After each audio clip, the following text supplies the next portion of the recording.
I confess I've had a tendency to put my weaknesses before God and use them as an excuse. I'm physically incapable. I have fears. I'm inadequate. I've been praying for quite some time that God would bring me through to the other side. I've been asking for people, practical lessons, podcasts, sermons, Bible studies, anything that would help me to learn how to get past this. And I'm happy to say that prayer is working.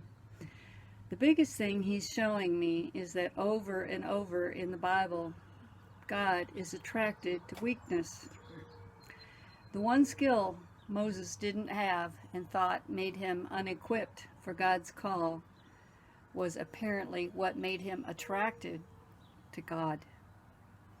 Notice how God responded to him. Exodus 4, verses 10 through 12 says, Moses said to the Lord, Pardon your servant, Lord. I have never been eloquent, neither in the past nor since you have spoken to your servant. I am slow of speech and in tongue. The Lord said to him, Who gave human beings their mouths? Who makes them deaf or mute? Who gives them sight or makes them blind? Is it not I, the Lord? Now go, I will help you speak, and will teach you what to say. God knew he was going to call Moses to lead the Israelites out of Egypt, yet he created Moses with a weakness. He planned to be Moses' provision and ability.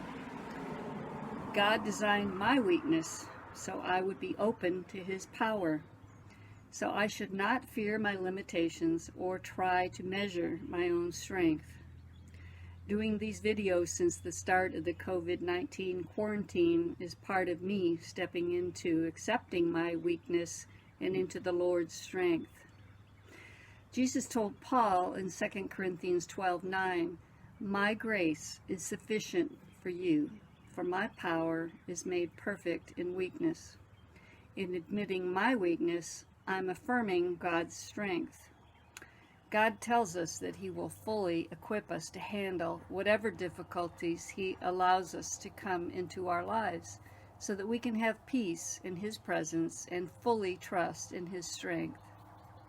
2 Timothy 3, verses 16 and 17 say, All Scripture is breathed out by God and profitable for teaching, for reproof, for correction, and for training in righteousness, that the man of God may be competent, equipped for every good work.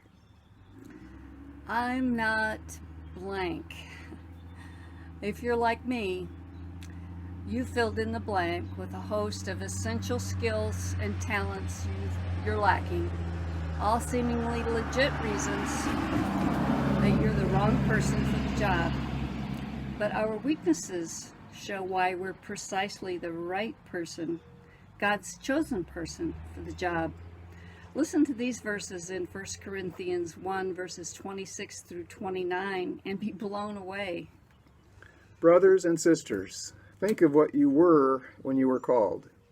Not many of you were wise by human standards. Not many were influential. Not many were of noble birth. But God chose the foolish things of the world to shame the wise. God chose the weak things of the world to shame the strong. He chose the lowly things of this world and the despised things and the things that are not to nullify the things that are, so that no one may boast before him. God says, you are an are not. That's exactly the type of person I choose to use. And so I'm learning to be an are not and to be joyful about it. For when I am weak, then I am strong. Amen.